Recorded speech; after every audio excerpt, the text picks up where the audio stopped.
The scariest player in NFL history. A 15-year reign of destruction fueled by violence and rage. However, behind the brutality and terror lurked something much darker.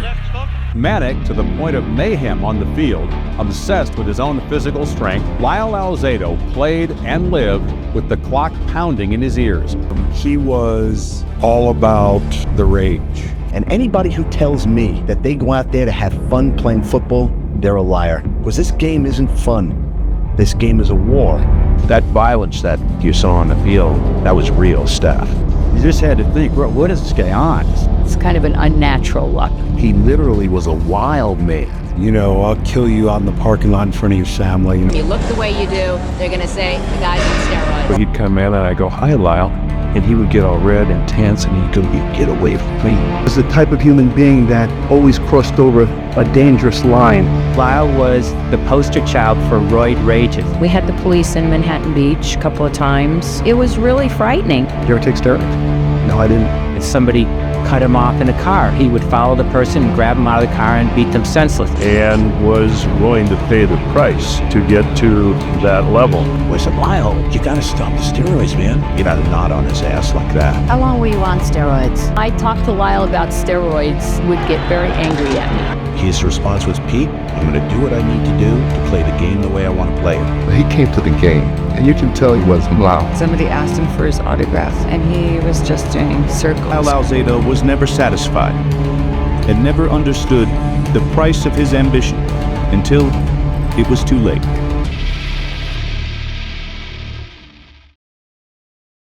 He feels he is insecure talking about you. There is a violence in him that he keeps capped only with difficulty. True? False? Yeah, I tell you, I have a lot of things inside of me that are difficult to explain because of where I've come from.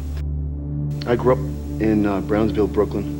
I didn't have as much as some of the other kids had, so I felt that at that time in my life I had to fight for what little I did have, and right. It was the pride that I have that I felt I had to do that. From a young age, Alzado was a fighter. Growing up in Brownsville, Alzado was no stranger to violence. Broken bones and criminality would mark his childhood. By the age of 18, Alzado would be arrested several times for stealing cars and breaking and entering. However, Alzado's early life would also be plagued by abuse. How did you grow up? Lousy. Really lousy. From a father who was disloyal, was an alcoholic, he's been in and out of jail, prison most of his life. He molested my sisters. Lyle's father was abusive and violent. On one night, as Lyle's father went after his mother, Lyle had had enough. My father came out of the car and went for her. Lyle punched him, knocked him down, and broke his jaw. My father put Lyle in jail for that. Alzado's brutal childhood would become the catalyst for one of the most violent players in sports history.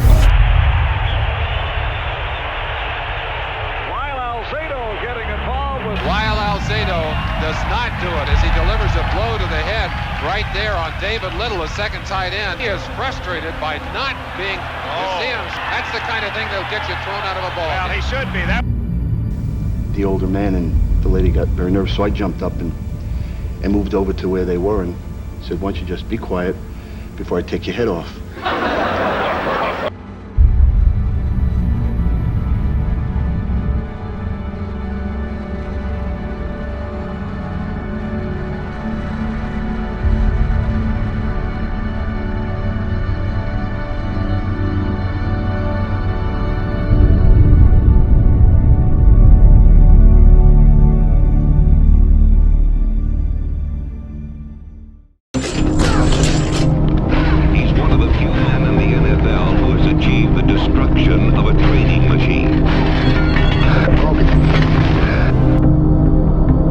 The 1971 NFL Draft, Alzado waged war on the league. Lyle Alzado, number 77, is an avalanche of a man who can bench press 500 pounds. And when he hits you, says one running back, he crosses your eyes. Lyle weighed 295 pounds with a 4.75 40-yard dash and benched nearly 600 pounds. And soon, a single emotion would define his play and legacy: rage. Alzado's combination of speed, power, and violence instilled fear into his opponents. He would walk around as he was building toward game time, and he would just go so that by the time he got on the field, he literally was a wild man. And quickly made Denver's defense one of the most feared in the league. However, Alzado had a secret.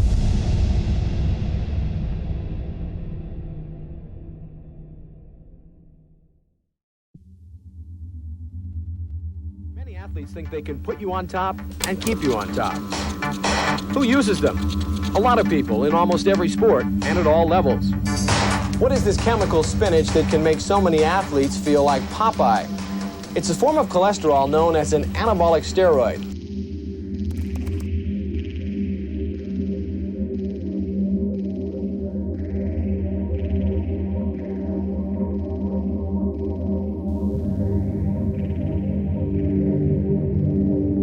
Alzado's first experience with steroids would occur in college. Quickly realizing how undersized he was, to survive, he needed to bulk up quickly. He wasn't the biggest or the fastest or the strongest, but he knew that he had to make himself bigger, thicker, stronger. Dianabol, a powerful anabolic steroid that rapidly builds muscle mass and strength. And soon, Alzado would go from 190 pounds to 300. He had a huge, overflowing grocery bag full of every different imaginable type of oral anabolic steroid, injectable anabolic steroid, steroids that had pictures of horses on it. He had all sorts of injecting devices.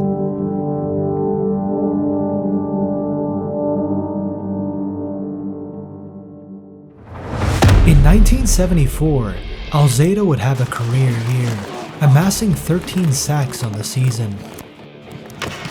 Alzado would quickly become a fan favorite and an icon in Denver. He had come a long way from his nightmarish childhood, but something from his dark past continued to emerge, and he finally decided it was time to confront it.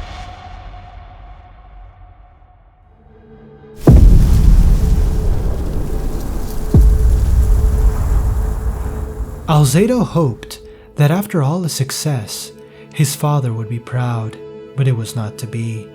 The old man made it clear he was not impressed and wanted nothing to do with his son. Needless to say, the boy inside Lyle was crushed. Even separated by an inch-thick plexiglass and many years, his father had managed to make him feel like a useless, beaten child again. Lyle walked away from the prison and his old man and never looked back. And he had a lot of anger, and he had an emptiness inside himself. He was always terribly frightened about turning into my father. His steroid use was my dad's alcohol use. The sweet, lovely, generous little boy and the angry, violent, addicted mood.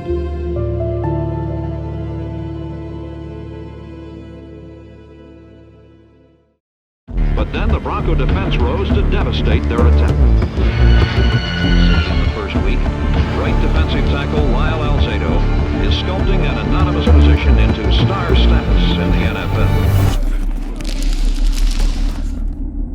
In 1976, Alzado would suffer a severe injury, causing him to miss the entire season. Moreover, tensions between him and the coaching staff were rising. His drug use would become more intense. His mood became more volatile, and Alzado had a stark realization. After my knee surgery, I woke up to the cold, hard fact that at any time my career could be over. It could end like that.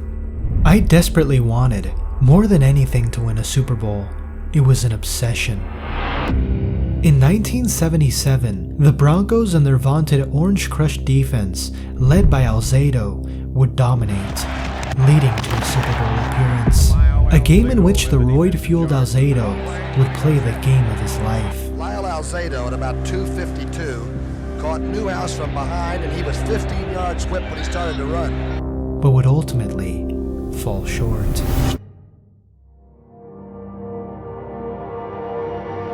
In 1978, a disgruntled Alzado and the Broncos organization ran into a contract dispute.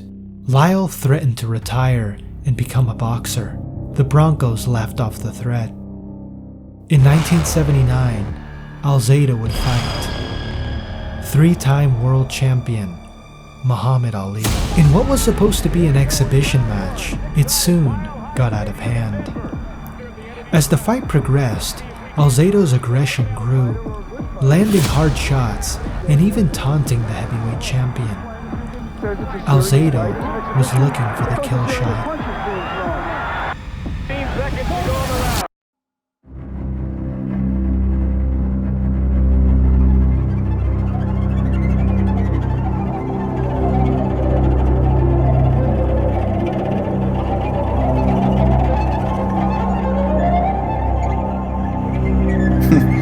I did things only crazy people do. Once in 1979 in Denver, a guy sideswiped my car and I chased him up and down hills through the neighborhoods. I did that a lot. I chase a guy, pull him out of his car, beat the hell out of him. I'm with Alzado one afternoon where he goes, "Listen, Frank, let's go grab something to eat." And he was in a little bit of a cranky mood, you know, so I was like, oh shit, man, this is not good. So we're driving along Central Avenue towards Inwood, and some guy cuts him off. This maniac gets out of the car, walks up to this guy's convertible, puts his fist through the top of the convertible and grabs the guy by his hair. And he's pulling him, he's doing like an Alzado screaming in the middle of Central Avenue. I'm like, I jump out of the car, I'm like, wow, get in the car, get in the car. Okay. So he was juiced to the max.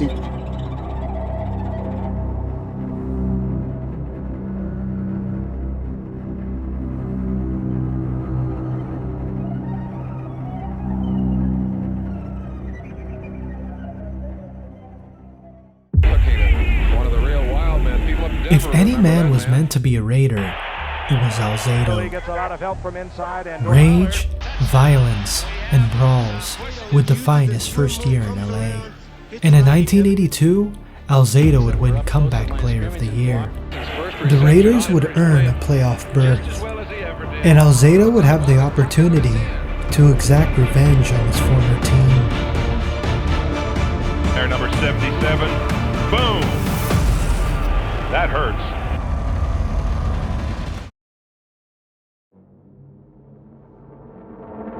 Today, the Browns and the Raiders meet again.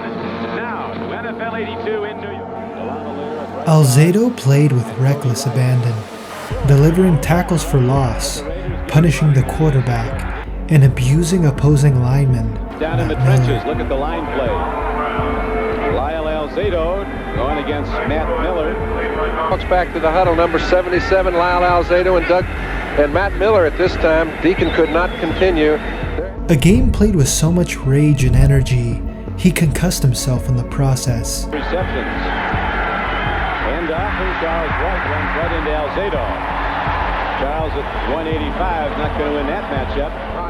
But Alzado's triumphant revenge game against his former team would be overshadowed by the very next game. A game that would contain one of the most violent outbursts in NFL history.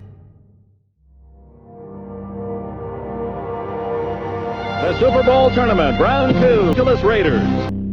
In a divisional playoff game between the Jets and Raiders, Alzado would become increasingly irate, particularly against Jets lineman Chris Ward. Fairly well, but this last play in which you removed the gentleman's helmet and struck him with it doesn't seem to me to be in the book.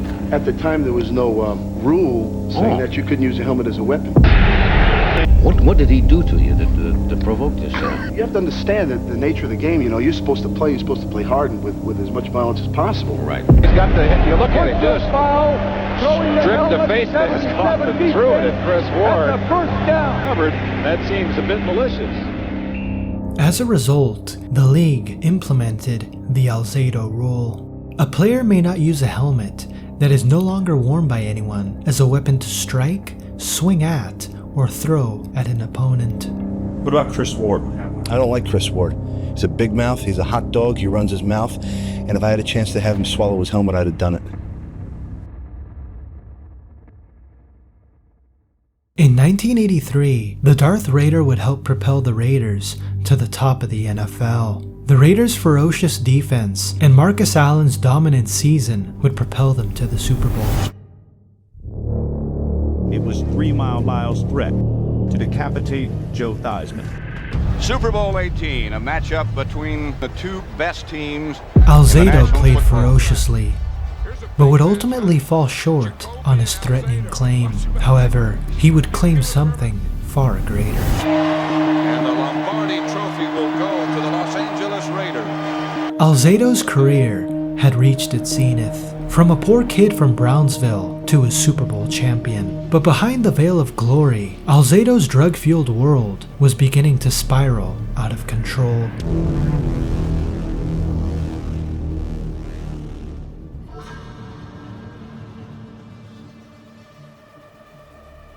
Alzado's drug use was at an all-time high, spending $30,000 on steroids alone, leading to severe mood swings and violence. From 1984 to 1985, the police would be called a total of 5 times to the residence of Lyle and Cindy Alzado, with Cindy alleging each time that Lyle had physically abused her. But the police did not arrest Alzado. It always ended with the policeman asking Alzado for autographs. Cindy attributed his violent outbursts to his increasing level of steroid usage, noting that his personality had become increasingly volatile, and Cindy would soon divorce Lyle, attributing the cause to Lyle's steroid usage.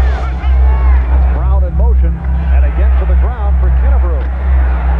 And he's held short. And let's see, that is Lyle Alzado who is shaken up. We'll be back. Alzado's career was over. In 1990, at the age of 41, Alzado would attempt an NFL comeback with a bit of help from a new drug, human growth hormone, aka HGH. At the age of 41, Alzado was bigger than ever, but now, steroids were now deemed illegal by the league, HGH included. To beat the tests, Alzado took masking agents to avoid the detection of steroids in his system. He arrived at training camp, foaming at the mouth. But many on the Raiders roster were unsure of Lyle's late comeback, but those doubts were quickly put to rest. During a practice, Alzado was held by an opposing lineman. He responded by tearing off his helmet. Alzado was back, but his body would begin to fail him. Lyle had blown out his knee during practice, and a short while later, he would collapse.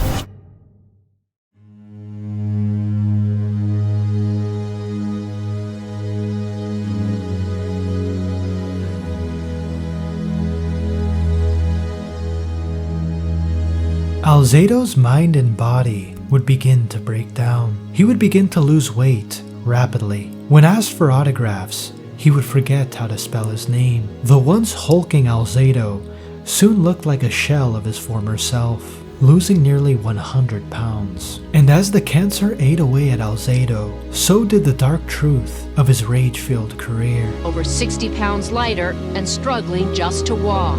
You know, the big, massive guy that I was, I hate to admit this, but it was all phony. Diagnosed now with an inoperable brain cancer, a condition that he blames on his steroid use. How long were you on steroids? His fiercest competitors, who was in the fight of his life. It was walking down the aisle at his wedding that he noticed he really couldn't walk the straight line. He kept veering off to one side. How tough is this to do this? It's a little frightening. You'd still have to wonder, and somebody who, as he admitted, did so much to abuse his body that way with steroids and growth hormones, if that did not have some sort of effect. And either I'm dying or something that obviously is a lot is wrong with me. If I can make sure that they don't go through what I'm going through, then I'm happy for them. He came to the game, and you can tell he wasn't loud. I don't want anybody to have to go through what I'm going through. If I had to make the decision to be part of pro football for 16 years, to take the steroids that I took, the growth hormone for my comeback, and all the other stuff that I did, I would I wouldn't give up my life for it. He just thought it was me he was going to beat. And this stuff just took over. I tried to love everybody. That's what I tried to do. To be honest. Or, my strength is my heart. If you're on steroids or human growth hormone, stop. I should have. Lyle Alzado went from a troubled childhood in New York to tiny Yankton College in South Dakota to stardom in the National Football League. And today, he died of cancer at 43. In Alzado's relentless pursuit of greatness, he had sacrificed everything. His morality, his legacy, his body, his mind, his family, his life. The tragedy of Lyle Alzado, a Super Bowl champion who sold his soul in the pursuit of greatness and paid the ultimate price. And, in a disturbing parallel, his son, Justin Alzado, who looked up to his father as his Superman, was left fatherless, just as Lyle had been.